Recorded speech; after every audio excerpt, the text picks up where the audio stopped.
Welcome to my channel study online 1.11। इस channel पर हम आपको फार्माकोलॉजी पढ़ाते हैं और आज की जो हमारे पास ये वीडियो है इसमें हम एक मेडिसिन की बात करेंगे जिसका नाम है सेफोटिटैन। ये आपके जिस्म में क्या करती है, इसकी कौन सी डोजेज फॉर्म आती है, मार्केट के अंदर कौन सा ब्रांड इसका अवेलेबल है, कौन सी बीमारियों में इसका इस्तेमाल किया जाता है और क्या क्या एडवर्स इफ़ेक्ट हो सकते हैं। स्टार्टिंग विद द ड्रग, देखें जो आपको डॉक्टर प्रेस्क्राइब करता है, जौन सा ब्रांड आपको प्रेस्क्राइब करेगा और जो सी डोज आपको प्रेस्क्राइब करेगा, मार्केट में जाके आपने वही प्रेस्क्रिप्शन लेनी होती है।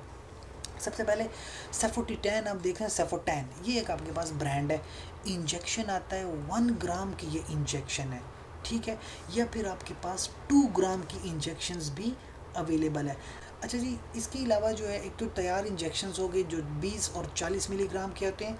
पाउडर फॉर इंजेक्शन में फिर 1 ग्राम, 2 ग्राम और इवन 10 ग्राम के पाउडर भी अवेलेबल है। उसको फिर आप खुद से कॉन्स्टिट्यूट करते हैं, आपका जो फार्मासिस्ट है या जो नर्स मौजूद है वो कॉन्स्टिट्यूट करके देता है। मैं आपको बताता हूँ कि आपकी ड्रग क्या करती है। देखिए, आपकी ड्रग जो है वो बैक्टीरिया की किलिंग करती है, ठीक है। बैक्टीरिया जब आपके जिस्म में इन्फेक्शन फैला देता है तो उसको आपने मारना होता है बाय दिस ड्रग। तो फर्स्ट कीजिए, बैक्टीरिया है और ये इसकी सेल वॉल है।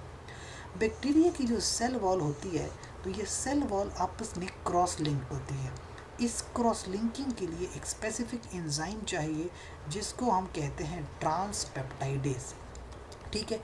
तो आपकी ड्रग क्या करती है, आपकी ड्रग इस ट्रांसपेप्टाइडेज एंजाइम को ब्लॉक कर देती है, जिसकी वजह से जो बैक्टीरिया की जो सेल वॉल है तो उसकी सेल वॉल जो है वो सिंथेसाइज नहीं कर पाती, यानी सेल वॉल की सिंथेसिस बंद हो जाती है।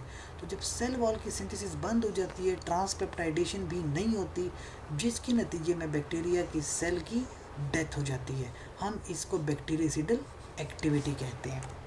अच्छा, कौन सी बीमारियों को इस्तेमाल करते हैं?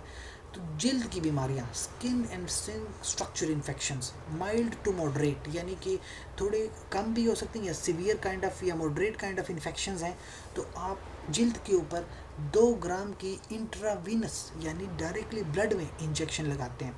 सीवियर अगर इन्फेक्शन हो गए तब भी 2 ग्राम की जो है इंजेक्शन लगाएंगे, लेकिन एवरी 12 आवर्स, यानी दिन में 2 बार लगाएंगे। मॉडरेट है तो दिन में 1 बार लगाते हैं, सीवियर है तो दिन में 2 बार लगाते हैं। यूरिनरी ट्रैक में अगर कहीं इन्फेक्शन आ गया, देखिए यूरिनरी ट्रैक अगर मैं आपको दिखाऊं तो जैसे कि आपके पास ये किडनी होता है, किडनी से फिर आपके पास यूरेटर आता है, यूरेटर फिर ओपन होता है ब्लेडर में और ब्लेडर ओपन होते हैं यूरिथ्रा में। तो किसी लेवल पे भी अगर इन्फेक्शन हो गया आपके पास यूरिनरी ट्रैक में, फिर आप 500 mg की इंट्रावेनस इंजेक्शन लगा सकते हैं या इंट्रामस्कुलर इंजेक्शन लगा सकते हैं दिन में हर 12 घंटे बाद, ठीक है। या फिर अगर आप डोज बढ़ा दें, 1 से 2 ग्राम की डोज ले लें तो दिन में 1 इंजेक्शन आपके लिए काफ़ी होगा। या फिर आप इवन दिन में 2 बार भी ये इंजेक्शन लगवा सकते हैं। अच्छा, कुछ और इन्फेक्शंस अगर आपको हो गए हैं तो वही 1 से 2 ग्राम की डोज है, दिन में 2 बार लगाते हैं। सीवियर इन्फेक्शंस में फिर आप 2 ग्राम का इंट्रावेनस इंजेक्शन दिन में 2 बार लगाएंगे। और लाइफ थ्रेटनिंग इन्फेक्शन यानी बहुत ख़तरनाक इन्फेक्शन में फिर डोज 3 ग्राम तक बढ़ा सकते हैं और दिन में 2 बार ये इंजेक्शन लगा सकते हैं।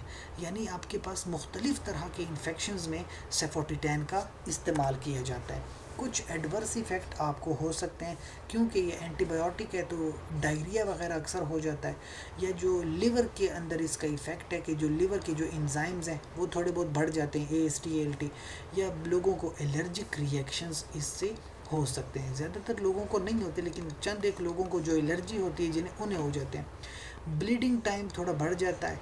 इसके अलावा वाइट ब्लड सेल में कमी या प्लेटलेट्स के अंदर कमी या फिर रेड ब्लड सेल यानी खून के अंदर कमी हो सकती है इस इंजेक्शन की वजह से। So that is all about the basic medical knowledge about सेफोटिटैन।